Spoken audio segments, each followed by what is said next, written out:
¿Qué onda, chicos? En este primer video vamos a hablar acerca de la farmacodependencia. Y aquí les traigo un índice acerca de los conceptos que vamos a hablar en esta oportunidad, que va a ser en primer lugar la definición, clasificación, fisiopatología, bases de la farmacodependencia, toxíndrome, líneas de tratamiento farmacológico y estos dos últimos, la farmacocinética y farmacodinamia, que son unas tablas que básicamente es como una especie de resumen con datos muy específicos que los tengo preparados para el final, que es una ayuda más. Y bueno, vamos. Para hablar de esto, de la farmacodependencia, necesitamos conocer una serie de conceptos y poder adentrarnos más a saber qué realmente es la farmacodependencia, ¿no? Por ejemplo, ¿alguna vez te has preguntado por qué algunas personas se vuelven adictas a ciertas sustancias? ¿Cuál es el mecanismo realmente que sucede en nuestro cuerpo, en nuestro cerebro, en nuestro sistema nervioso central para que todo este proceso de que una persona llegue hacia la adicción se pueda, ya no, o sea, una persona ya realmente se vuelva adicta? Bueno, para ello primero necesitamos entender desde qué es el hábito, ¿no?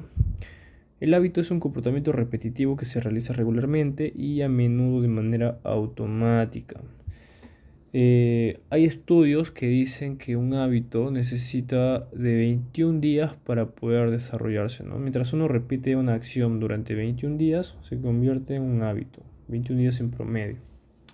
Y esto nos lleva a la dependencia. Es una especie de caminito acá.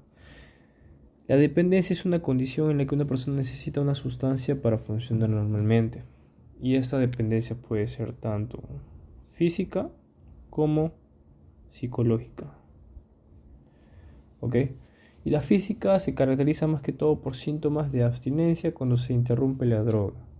Y la psicológica es cuando hay un deseo compulsivo de consumir la sustancia para generar sus efectos psicoactivos.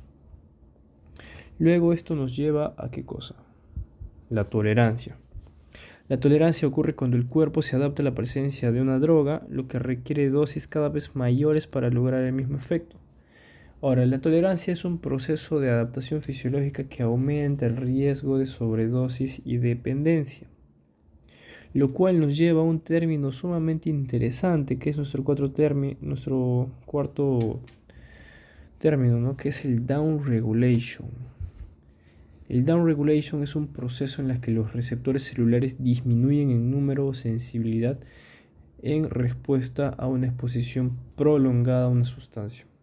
Mientras tú, bueno, mientras el paciente esté más expuesto a una droga, eh, sus receptores que se encuentran justamente en el sistema nervioso central, que están ahí expuestos, de la nada se esconden. O sea, ya va a estar adentro, ¿no? Se esconde. Ese proceso es conocido como down regulation. ¿Ok? Y bueno, todo esto nos lleva a ¿qué cosa? Al síndrome de abstinencia. El síndrome de abstinencia es el conjunto de síntomas físicos y psicológicos que ocurren cuando una persona deja de consumir una droga a la que es dependiente. Los síntomas de abstinencia pueden ser tanto ansiedad, temblores, náuseas y otro tipo de malestares ya dependiendo de la droga que se esté utilizando. Y todo esto nos lleva finalmente a la adicción. La adicción es la elevada motivación para obtener y usar un fármaco. En este punto estamos hablando ya de una enfermedad crónica. La adicción es una enfermedad crónica caracterizada por la búsqueda y el uso compulsivo de drogas, ¿no? A pesar de sus consecuencias negativas. Y esta se distingue tanto por cambios neurobiológicos duraderos en el cerebro que afectan la motivación y el control del comportamiento. Ahora, una vez que ya entendimos más o menos qué es la farmacodependencia, vamos a hablar de su clasificación. Dentro de la clasificación tenemos los fármacos y estos se pueden dividir de distintas maneras. En este caso lo estamos dividiendo por sus efectos. ¿Ok? Por sus efectos. Estos pueden tener efectos tanto estimulantes del sistema nervioso central, que pueden ser tanto anfetaminas y las xantinas. Las anfetaminas, bueno, son drogas de las cuales quizás hayan escuchado y a veces eh, tienen un uso recreativo, pero obviamente son muy dañinas, ¿no? Entre ellas tenemos cada una de las que pueden observar aquí. Las xantinas, por otro lado, se encuentran en productos que normalmente consumimos. Entre ellos tenemos la cafeína, que se encuentra obviamente en el café, la teofilina, que se encuentra en el té negro, y la teobromina, que suele encontrarse en el chocolate. Por otro lado, tenemos a los depresores del sistema nervioso central. Entre ellos tenemos los barbitúricos y las benzodiazepinas. Además, tenemos a los estimulantes a nivel medular, como la estrictina y la bruxina, ¿no? Estos son alcaloides muy tóxicos que se encuentran en la nuez vómica. ¿Ok? Están en la nuez vómica. ¿Ok? Bueno. Y finalmente tenemos los psicotrópicos, que son antipsicóticos, antidepresivos y alucinógenos. Y de repente esto es conocido como LSD, ¿no? Que es lo más, entre comillas, lo más, bueno, entre las drogas más conocidas dentro del grupo de los psicotrópicos, que es el LSD. Y bueno, ahora hablaremos acerca del mecanismo que tiene cada uno de estos fármacos, ¿no? En este caso, los estimulantes del sistema nervioso central. Bueno, vamos a entender el mecanismo, pero primero recordemos que todo neurotransmisor se libera mediante vesículas, ¿no? Si bien sabemos que esta es nuestra neurona presináptica y esta es nuestra neurona postsináptica, y estos círculos que vemos acá son las vesículas, ¿no? Y los que están adentro, estas cositas que están adentro son los neurotransmisores. Ahora bien, los neurotransmisores se almacenan en estas vesículas que luego, cuando se acercan al botón sináptico, que es justamente esta parte, es el botón sináptico, las vesículas liberan por exocitosis estos neurotransmisores en la hendidura sináptica, ¿no? Este espacio que está acá, entre una neurona y otra, es la hendidura sináptica. Entonces, las vesículas suelen liberar los neurotransmisores en este espacio. Ahora bien, estos neurotransmisores que se almacenan en la hendidura sináptica, luego de cumplir su función, que vienen aquí y se unen a estos receptores y cumplen su función, ¿verdad? Entonces, luego de que cumple su función, tienen que ser recaptados, tienen que volver nuevamente a la neurona presináptica, a esta neurona. Y lo hacen mediante estos transportadores de recaptación tipo 1, que dependiendo del tipo del neurotransmisor que estemos hablando, tiene un tipo de recaptador, ¿no? Por ejemplo, el CERT es de la serotonina. En el caso del NET es de la norepinefrina y en el caso del DAT es de la dopamina. En este caso podemos observar acá tanto dopamina como la norepinefrina. Ahora bien, normalmente, como ya les dije, el neurotransmisor como la dopamina se vuelve a recaptar mediante estos transportadores para volver a ingresar a la célula presináptica. Entonces, ¿cuál es el mecanismo de los fármacos que actúan a este nivel? Bueno, en este caso tenemos la cocaína, ¿no? En primer lugar, la cocaína que está acá. La cocaína lo que hace es bloquear estos transportadores de recaptación tipo 1, impidiendo que la dopamina, por ejemplo, la dopamina se vuelva a recaptar hacia la neurona postsináptica. ¿Y esto por qué es importante? Porque cuando la dopamina es liberada, se empieza a acumular en la hendidura sináptica. Y acá tenemos muchos receptores. Estos son receptores. Acá tenemos muchos receptores de dopamina. Entonces es justamente esto lo que produce esos efectos estimulantes y eufóricos característicos de esta droga, porque normalmente acá hay poca dopamina, lo suficiente para tener un funcionamiento fisiológico, pero al estar bloqueado este transportador, la dopamina no se reabsorbe, no se recapta nuevamente, por lo tanto se acumula. Entonces aquí va a haber una mayor concentración de dopamina, o sea, va a haber dopamina por todos lados, aquí ya amontonado. Cuando está amontonado, obviamente va a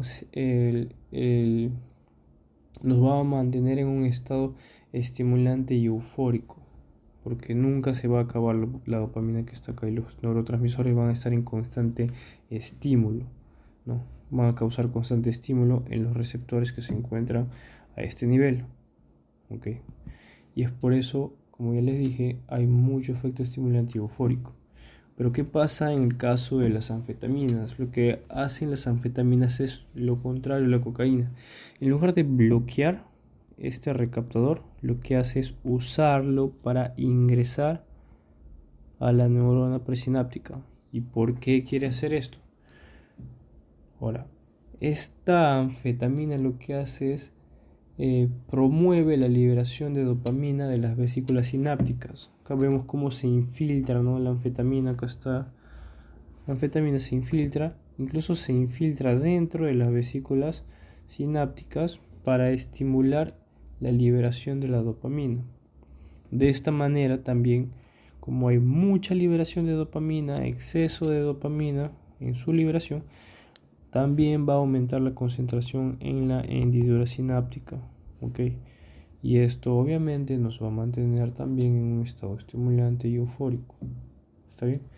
Bueno, todo esto se resume en algo simple, ¿ok? Lo primero que vamos a tener es un bloqueo del recaptador.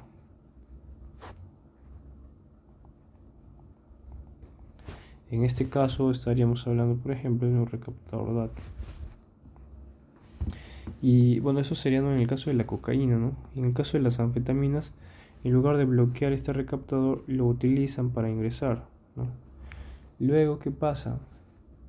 Esto provoca un aumento en la concentración de dopamina, un aumento en la concentración de dopamina en la hendidura sináptica. ¿Ok? Y esto a qué nos lleva a un estado excitatorio.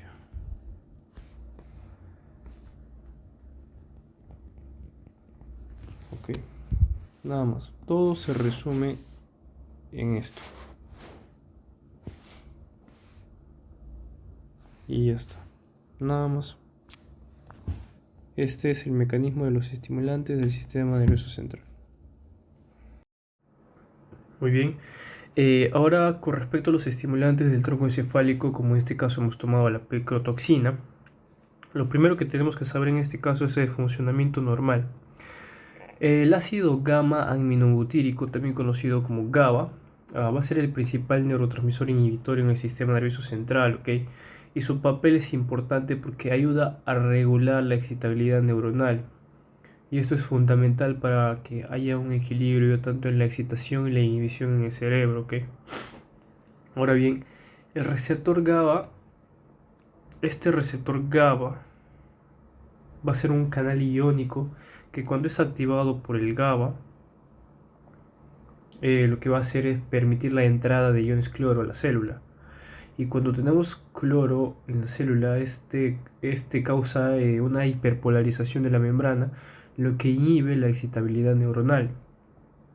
Ahora bien, ¿qué es lo que hace la picrotoxina en este caso? Esta va a actuar como un antagonista del receptor GABA y se va a unir al canal de cloro y bloquea su apertura. La picrotoxina viene acá, se une y bloquea este canal iónico, ¿no? Impide la entrada de cloro y de esta manera bloquea el efecto inhibitorio de GABA. Entonces la picrotoxina lo que va a hacer es provocar un efecto excitatorio, aumentando la actividad neuronal, porque lo que está haciendo realmente es inhibir al inhibidor, porque como sabemos GABA lo que hace es inhibir la actividad excitatoria, causando un equilibrio, pero la pericotroxina lo que hace es inhibe al inhibidor, o sea, GABA ya no cumple su función, por lo tanto se mantiene un efecto excitatorio. De esta manera aumenta la actividad neuronal. Muy bien, siguiendo con los estimulantes a nivel medular, vamos a tener la estricnina. ¿Okay? Aquí tenemos varios componentes importantes. En primer lugar, el GLIT1 y el GLIT2. Ellos son transportadores de glicina, ¿no? Estos transportadores eliminan y reciclan la glicina de la sinapsis. La GLIT1, por ejemplo, lo que hace es eliminar la glicina del espacio sináptico, mientras que la GLIT2 la recicla hacia la terminal neuronal glicinérgica. Y aquí tenemos la glicina, que ya es el neurotransmisor inhibidor que se une a su receptor, que es el GLIR. ¿Okay? Bueno, esos son los componentes principales. Ahora, ¿cuál es el mecanismo normal que cumple la glicina? Lo tenemos por aquí. La glicina, cuando se une a su receptor, que es el GLIR, R de receptor, lo que va a hacer es permitir el paso de iones cloruro. ¿Okay? Una vez que sucede esto, la membrana se hiperpolariza y de esta manera inhibe la excitación neuronal. Entonces, lo que va a hacer la estricnina es justamente venir y unirse al receptor de la glicina. Viene la estricnina, en lugar de que esté aquí la glicina, viene aquí la estricnina, y una vez que se une al receptor, evita el paso de iones cloruro al interior de la célula. Normalmente el ingreso de cloruro inducido por la glicina causa hiperpolarización, ¿verdad? Entonces esto inhibe la excitación neuronal porque causa hiperpolarización. Entonces, sin la acción inhibitoria de la glicina, las neuronas permanecen despolarizadas. Cuando tenemos aquí la estricnina, se prohíbe el paso de cloruro, por lo tanto la célula se mantiene despolarizada. Cuando esto sucede,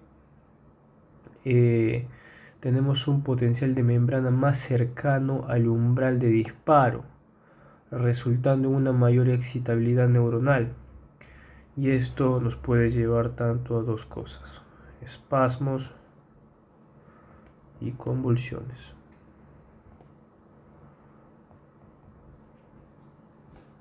Y bueno, ese es el mecanismo de la estricnina. Muy bien, ahora pasando hacia los depresores del sistema nervioso central, tenemos a las benzodiazepinas y los barbitúricos. ¿Cuál es su mecanismo de acción de estos? Ahora bien, recordando y siguiendo la imagen, podemos ver que cuando recibimos un impulso nervioso, estas vesículas, que son el sitio de almacenamiento de los neurotransmisores, en este caso GABA, liberan los neurotransmisores a través por exocitosis, ¿no? Lo liberan a la hendidura sináptica, y este GABA viene a ejercer su acción sobre los receptores específicos en la neurona 2, que permite el ingreso de cloro. Ahora, lo que hacen las benzodiazepinas es potenciar la acción de GABA. ¿Okay? Potencia la acción de GABA uniéndose a un sitio a una subunidad específica del receptor, y de esta manera ayuda a que GABA tenga un efecto mucho más potente. Por ejemplo, si nosotros tenemos aquí un receptor, un canal, ¿no? Tenemos un receptor GABA, que es el GABA R.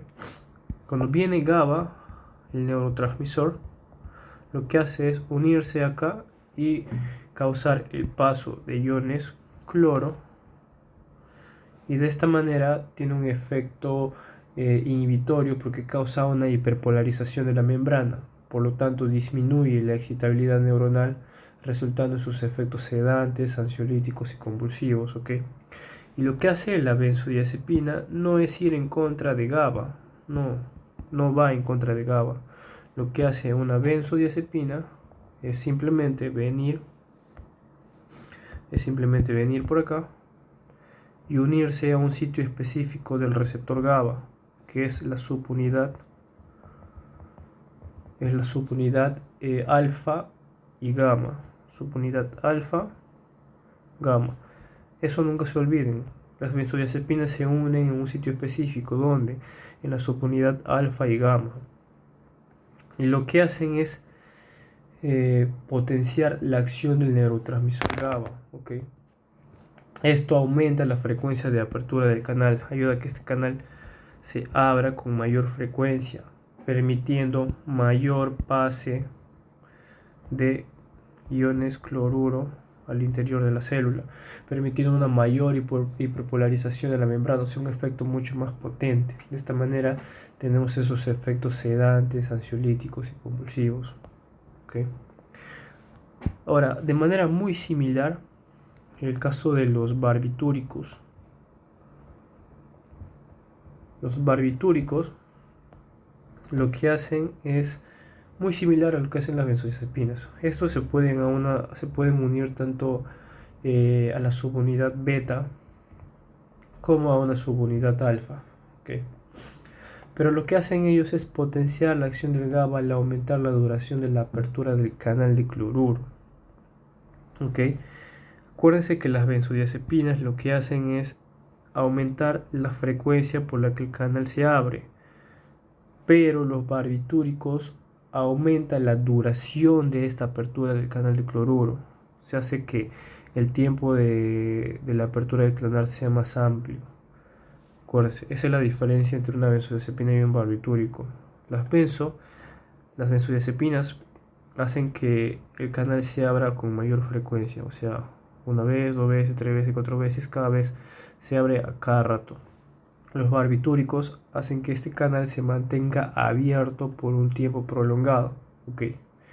Y de esta manera también pueden activar directamente el canal de cloruro en altas concentraciones. De esta manera permite la entrada de iones cloruro a la neurona, también causando su hiperpolarización y una inhibición significativa de la neurotransmisión.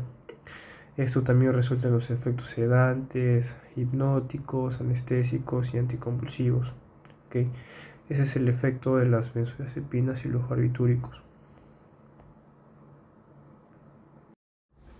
Y bueno, gente, finalmente vamos a hablar acerca de los psicotrópicos. ¿Okay?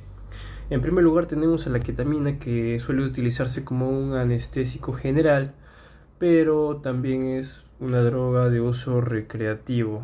¿Okay? Y este tiene su mecanismo de acción principalmente en los receptores de NMDA, como es un antagonista de estos receptores. Y lo que hace es que normalmente estos receptores son de glutamato y están implicados en la excitación sináptica. Entonces, la ketamina viene y bloquea a estos receptores. Y esta inhibición de estos receptores conduce a una activación indirecta de los receptores AMPA, ¿ok? Una activación indirecta de estos receptores, que es otro tipo de receptor de glutamato. Y entonces la activación de este AMPA también activa la vía de señalización mTOR. Es una secuencia. Cuando se activa esta vía de señalización de mTOR-C1, que está implicada en la neuroplasticidad y también está implicada en promover la formación de espinas dendríticas. Okay. Son una serie de cambios estructurales y funcionales en el cerebro que están asociados a una reducción de los síntomas de la depresión. Siguiendo ahora con el LSD, por ejemplo, este puede actuar en distintos receptores como los de 5-HT2A, los 2C, los 2B, los 1A, incluso en los receptores de dopamina, tanto D1, D2 y D4. ¿Okay? Y lo que hace es, una vez que activa estos receptores, aumenta la expresión de genes tempranos inmediatos. Estos genes tempranos inmediatos son el EGR1 y el EGR2. ¿Okay? Y estos están relacionados también con la plasticidad sináptica y la modulación de la conducta. Y todos estos cambios nos llevan a varias cosas, que por ejemplo disminuye la depresión, aumenta el aprendizaje asociativo, aumenta la agresión y disminuye la ansiedad, incluso disminuye la ansiedad y la depresión, ¿no? Ahora, en el caso de la psilocibina, de la psilocibina, perdón, su mecanismo de acción también es a través de receptores de serotonina, como el 5-HT2A, 5-HT1A y el 2C. Y su efecto es similar al LSD porque induce también la expresión de genes tempranos inmediatos, como el EGR1 y el EGR2 que ya he mencionado. Y este va a tener unos efectos antidepresivos, ¿ok? Estos efectos a nivel molecular están asociados a una disminución de los síntomas de depresión y pueden mejorar el aprendizaje asociativo. Ahora, en el caso, a ver, hablemos del MDMA, que es también conocido como éxtasis, es una droga de uso recreativo. Eh, Su mecanismo de acción es inhibir la recaptación de serotonina, dopamina y también de la norepinefrina. ¿Cómo hace eso? Porque si bien recordamos, el CERT, el DAT y el NET son recaptadores de los neurotransmisores, ¿no? Como el CERT era de la serotonina, el DAT de la dopamina y el NET de la norepinefrina. Entonces el MDMA inhibe estos recaptadores, por lo tanto, tanto la dopamina, la serotonina y la norepinefrina no vuelven a ingresar a la célula postsináptica y de esta manera se acumulan en el espacio sináptico. Ese es su mecanismo, ¿ok? Y lo que hacen es, estos cambios están relacionados con efectos en el ánimo, la sociabilidad y la reducción de síntomas de trastornos, como por ejemplo la ansiedad social y trastornos por consumo de alcohol, y el PTSD también. Y bueno, finalmente el DMT, que es el dimetiltriptamina, su mecanismo de acción es también actúa como un agonista en los receptores de serotonina, ¿no? En este caso el 5-HT2A y el 5-HT1A. Y lo que hace es que la activación de estos receptores va a contribuir a sus efectos psicodélicos y puede tener también efectos antidepresivos y mejorar incluso el aprendizaje asociativo. Y bueno, esto es todo con respecto a los psicotrópicos. ¿Ok? Y bueno, aquí tenemos otra clasificación porque si bien les dije al principio que su clasificación puede depender de varias cosas, en este caso eh, tengo acá que está clasificado no por sus mecanismos. Y según esto se clasifica, según la literatura se clasifica en clase 1, clase 2, en clase 3.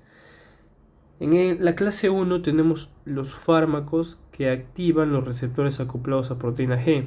Entre ellos tenemos los opiáceos, los cannabinoides, el ácido gamma hidroxibutírico, el LSD, la mescalina, la psilocibina, que ya hemos hablado de muchos de estos, como el LSD, la psilocibina. También tenemos en la clase 2 los fármacos que se unen a receptores ionotrópicos y canales iónicos, ¿no? Aquí podemos hablar de la nicotina, del alcohol, las benzodiazepinas, del alcohol ya hemos hablado, y la feniciclina y la ketamina, de la cual también hemos hablado. En la clase 3 tenemos fármacos que se unen a los transportadores de aminas biogénicas, ¿ok? Aquí tenemos la cocaína, anfetaminas, éxtasis, y ya hemos hablado de cada uno de ellos, ¿no? Ahora, bueno, aquí les presento un cuadro que es lo mismo que esto, solo que me he tomado el momento de ordenarlo y que se vea en este esquema, ¿no? Este cuadro es lo mismo. Aquí están los opiáceos, cannabinoides, todos los fármacos que ya he mencionado. Y aquí podemos ver algunas cosas más detalladas, ¿no? Y bueno, en este cuadro también podemos ver muchos más ejemplos, como en el caso de los opioides, que tenemos la morfina, diamorfina, metadona, oxicodona, hidrocodona. También podemos ver depresores generales del sistema nervioso central, los fármacos ansiolíticos, estimulantes psicomotores, sustancias psicotomiméticas. ¿No? Acá podemos ver su nivel de dependencia, ¿no? Que en el caso de los opioides es el más fuerte de todos. Y bueno, lo importante de conocer estos fármacos no es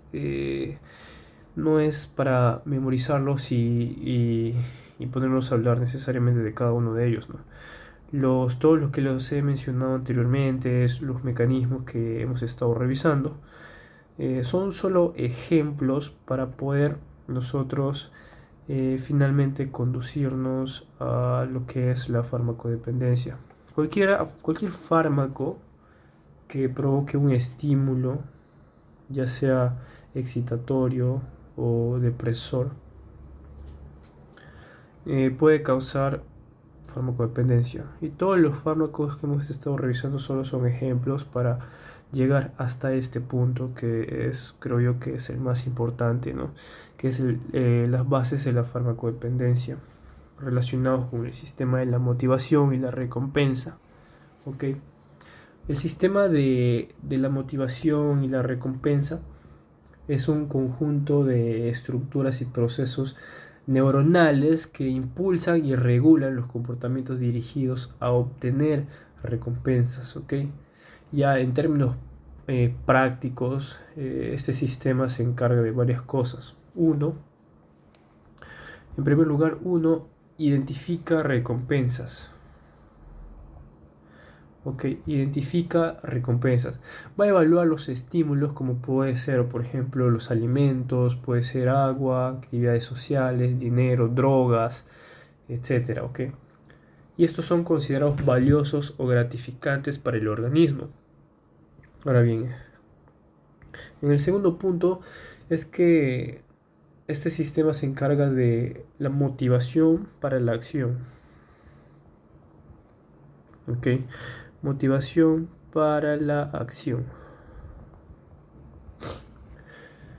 En este punto genera un impulso o la motivación necesaria para que un individuo realice acciones que le permitan obtener la recompensa identificada. ¿Okay? En el tercer punto tenemos el reforzamiento.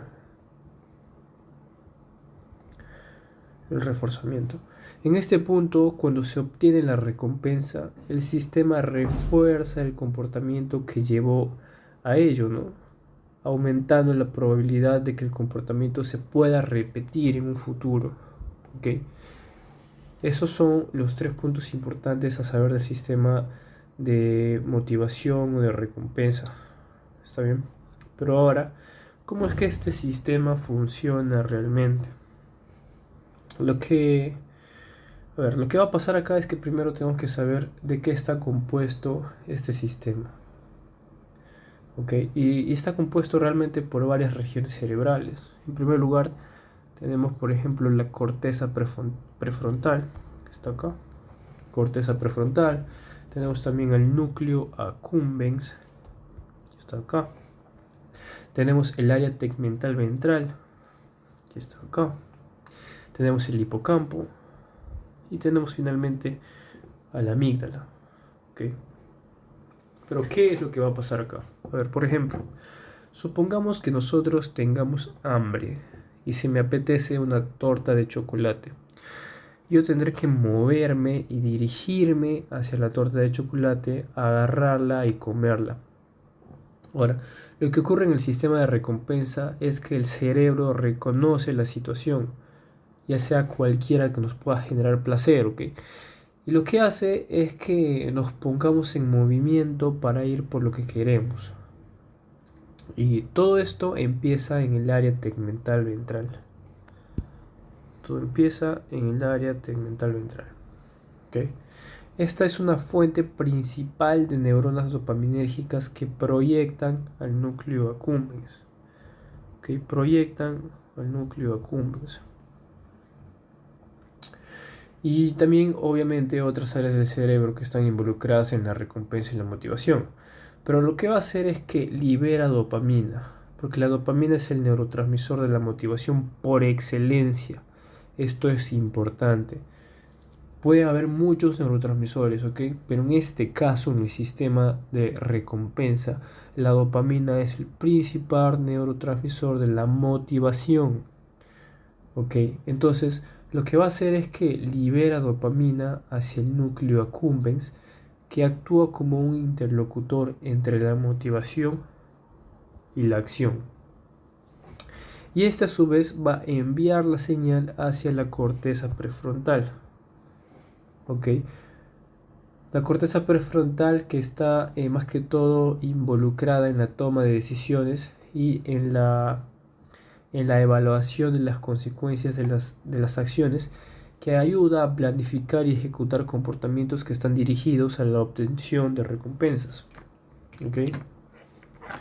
Luego, lo que va a pasar es que el cerebro necesita saber si debo o no repetir esta experiencia a futuro, y aquí participa justamente el hipocampo,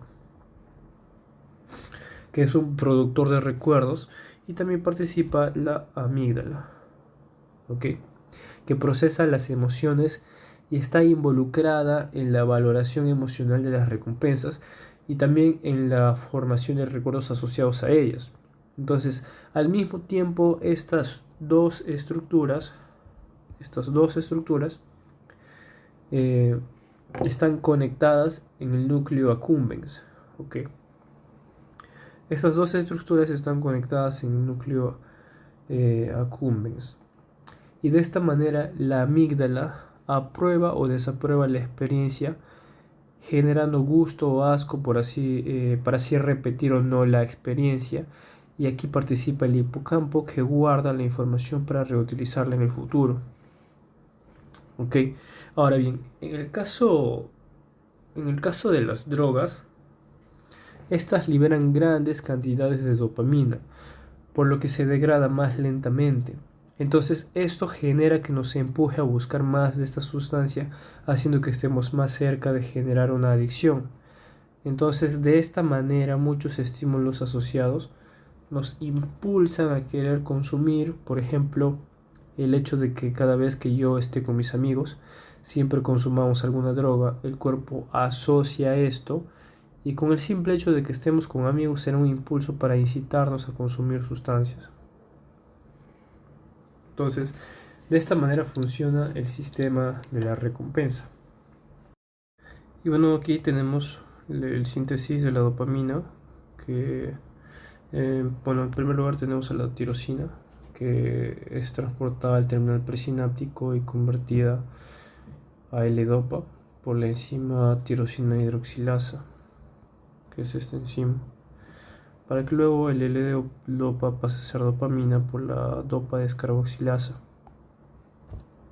Esta dopamina luego es almacenada en vesículas, que cuando se recibe un impulso se activan los canales de calcio voltaje dependientes, que están por acá, y este calcio hace que las vesículas se transporten hacia el botón sináptico para que luego sean liberadas por exocitosis. Y finalmente tenemos dopamina en la hendidura sináptica. Luego esta dopamina puede ser reabsorbida por los transportadores de dopamina, que suelen ser los DAT, o puede ser también degradada en el hígado por las proteínas MAO o la COMT. Y bueno, esto es la síntesis normal de dopamina, ¿ok? Y aquí tenemos que, por regla general, todas las drogas adictivas activan el sistema mesolímbico de la dopamina. Esto es por regla general. Toda droga siempre va a activar este sistema. Esto es la dopamina normal. Ya conocen los mecanismos de los fármacos. Y lo que va a pasar es que esos fármacos van a causar que siempre haya dopamina en gran cantidad aquí, porque no está siendo reabsorbida.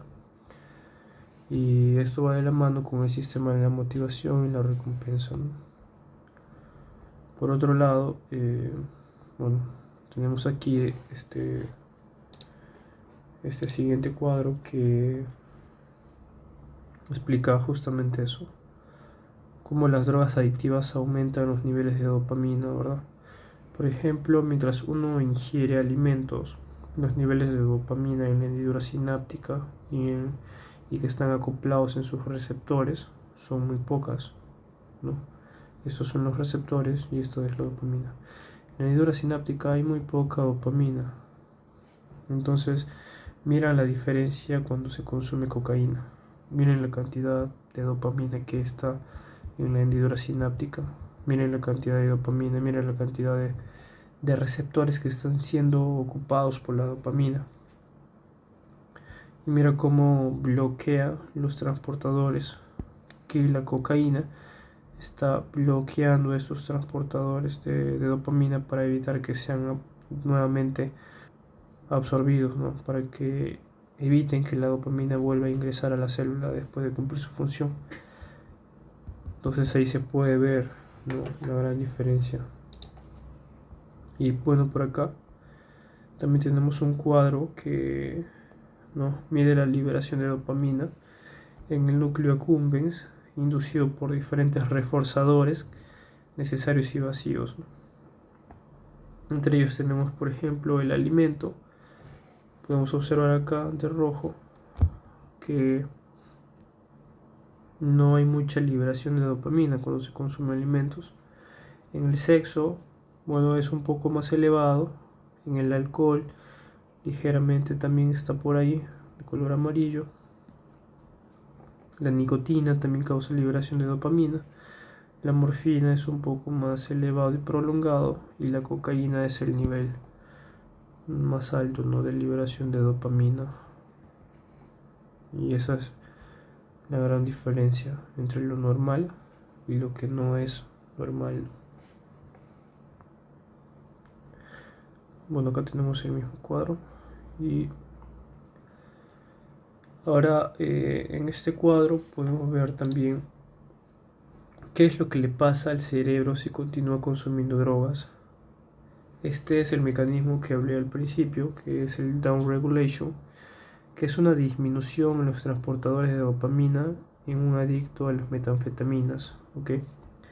Este es un ejemplo, ¿no?, de un adicto, un paciente adicto a las metanfetaminas que, que, que bueno, está aquí en un control saludable y un drogadicto, ¿no? Por ejemplo, la imagen muestra una comparación entre el cerebro saludable y la de un adicto a las metanfetaminas, ¿no?, en donde se ha usado un escáner de tomografía por emisión de positrones. Por un lado podemos ver aquí el control saludable en el lado izquierdo, que presenta una alta concentración de transportadores de dopamina. Estas luces, bueno, estos enfoques que podemos observar aquí son los receptores o los transportadores de dopamina, que están especialmente relacionadas con el área de recompensa del cerebro, ¿no?, lo que se muestra en colores brillantes, tanto rojo, amarillento, verde. Y aquí se puede ver que hay abundantes receptores o transportadores de dopamina. Pero ¿qué hace? ¿Qué se observa a la derecha? El cerebro de un drogadicto, ¿no?, muestra una notable disminución en la cantidad de los transportadores de dopamina. Miren la diferencia nada más, como de esto pasó a esto, o sea, ha disminuido bastante. La cantidad de transportadores de dopamina es muy, muy escasa. Entonces, de esta manera se puede evidenciar una menor intensidad de colores brillantes y un aumento de las áreas azules y verdes, ¿no?, por la escasez justamente de los transportadores de dopamina, sea transportadores o receptores, ¿no?, es lo mismo. Ahora, la disminución en los transportadores de dopamina en el cerebro de un adicto a las metanfetaminas indica daños en el sistema dopaminérgico que afecta la capacidad del cerebro para regular el placer y la recompensa, lo que contribuye a problemas de adicción y los cambios de comportamiento, ¿no? Este es un sistema de neuroplasticidad, de neuroadaptación, que el cerebro hace a tanta exposición de drogas o tanta liberación excesiva de dopamina y otros neurotransmisores, lo que hace el cerebro es esconder los transportadores, ¿no?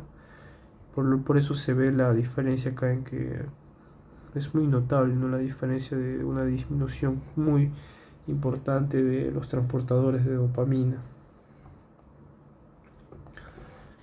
Luego en la siguiente imagen, cuando el cerebro justamente esconde los receptores, es un proceso, ¿no?, de neuroadaptación, como he mencionado, conocido como downregulation, en donde el cuerpo está, aquí se puede ver como el cuerpo está tan expuesto a la dopamina que esconde estos receptores, ¿no? Y una menor cantidad de receptores de dos requiere más dosis para alcanzar el efecto deseado, ¿no?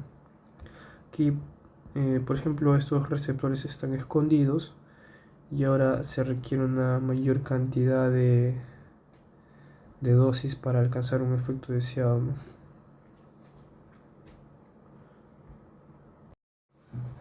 Y bueno, aquí tenemos unas tablas que hablan acerca del periodo de detección de las drogas. Y acá podemos ver los distintos tipos de fármacos y su periodo de detección. Y bueno, justamente aquí también tenemos distintos toxíndromes dependiendo del fármaco, por ejemplo los simpático-miméticos, los anticolinérgicos, alucinógenos, etc. Y estos van a tener una serie de manifestaciones clínicas, ¿no? Una serie de manifestaciones clínicas dependiendo del tipo de droga de la que estemos hablando, ¿no? Pero esto está un poco mejor explicado aquí. Por ejemplo, en el caso de los fármacos colinérgicos, como en el caso de los órganos fosforados, la fisostigmina, etc., la frecuencia respiratoria no está tan afectada, ¿verdad? No está tan afectada. La función respiratoria tampoco y la temperatura tampoco. Sin embargo, las pupilas sí. Vamos a tener miosis y vamos a tener los ruidos abdominales que están aumentados y además va a haber diaforesis, o sea, todas las secreciones van a estar aumentadas. Y para esto existe una mnemotecnia que es el Dumbbells, que hablamos de D de diarrea, U de mayor frecuencia o ganas de orinar, ¿no?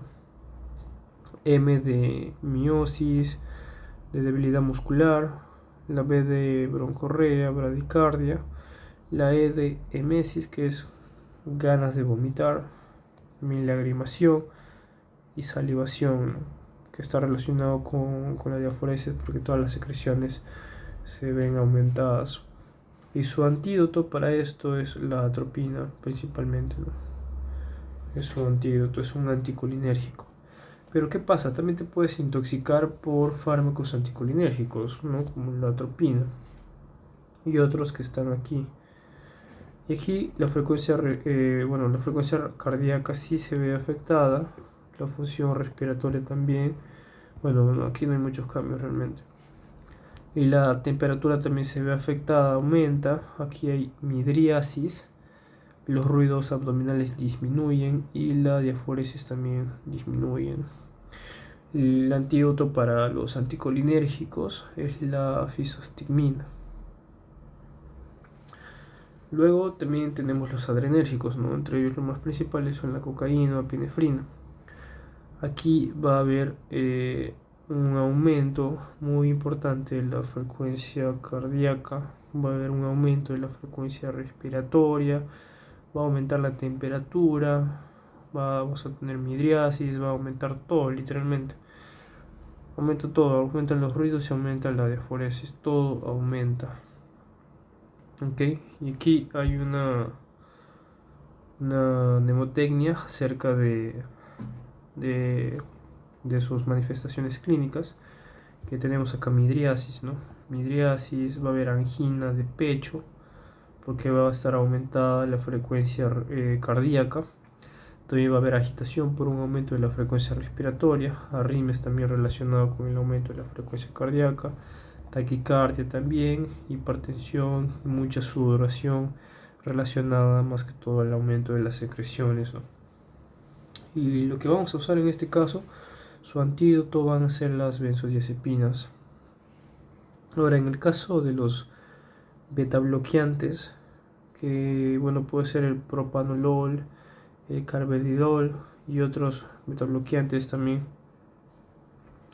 En este caso vamos a tener en cuenta de que no va a haber muchos cambios en general, solamente va a disminuir la frecuencia cardíaca y van a disminuir todas las secreciones en general, pero en la respiración, temperatura y pupilas y los ruidos abdominales no hay cambios. Y su antídoto sería más que todo, bueno, el glucagón.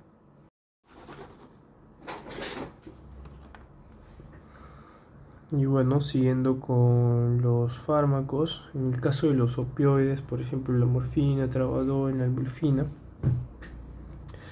las manifestaciones que vamos a tener es una disminución de la frecuencia respiratoria, disminuye la función respiratoria, en la temperatura no suele haber muchos cambios, pero podemos tener hipotermia, ¿no?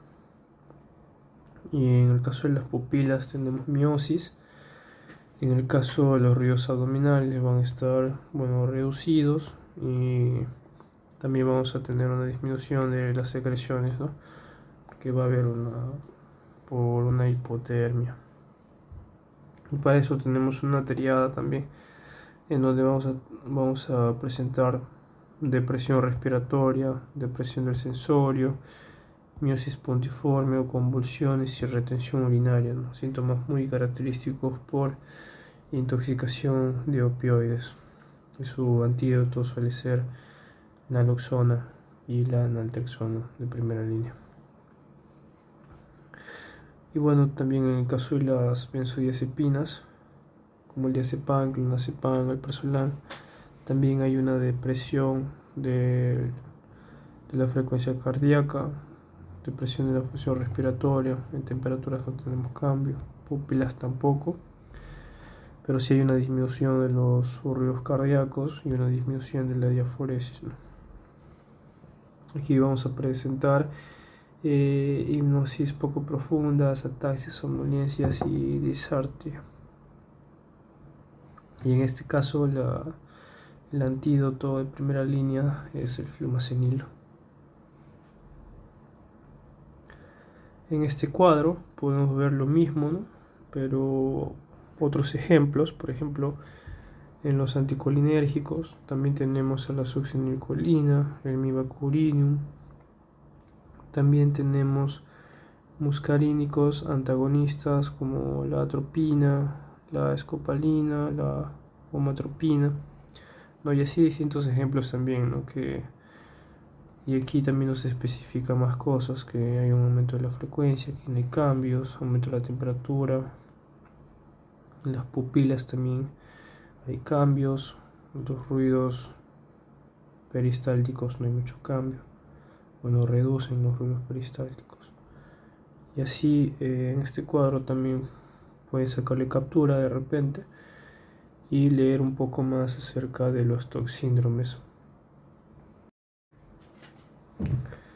Y bueno, de igual manera tenemos a otro cuadro con los antagonistas del receptor opiáceos, donde también tenemos naloxona, naltrexona, ¿no?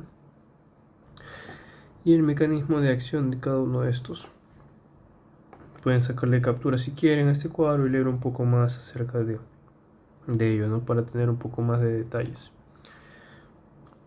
De igual manera aquí otro cuadro. Y finalmente, bueno, les obsequio estos cuadros que están relacionados a la farmacocinética de cada fármaco. Tanto aquí se puede ver la absorción, distribución, metabolismo y excreción de cada fármaco que hemos hablado, ¿no? Pueden sacarle captura o tomarse el tiempo para leer unos detalles más específicos que les puede servir de repente en un seminario o una exposición. Y bueno, acá se puede ver de cada fármaco: LSD, éxtasis. Aquí podemos ver más detalles de la farmacodinamia, Acá está el mecanismo de acción de los fármacos, ¿no? Y aquí se puede ver la potencia, la eficacia. También tenemos las vías de administración, cuánto dura el efecto, las dosis, cómo varían las dosis y además también su regulación. De igual manera estos fármacos. Acá tenemos un poco más. Y bueno, eso sería todo. Espero que hayan entendido acerca del tema y cualquier pregunta, consulta o de repente sugerencia para seguir mejorando, los estaré leyendo en los comentarios, ¿no? Muchas gracias.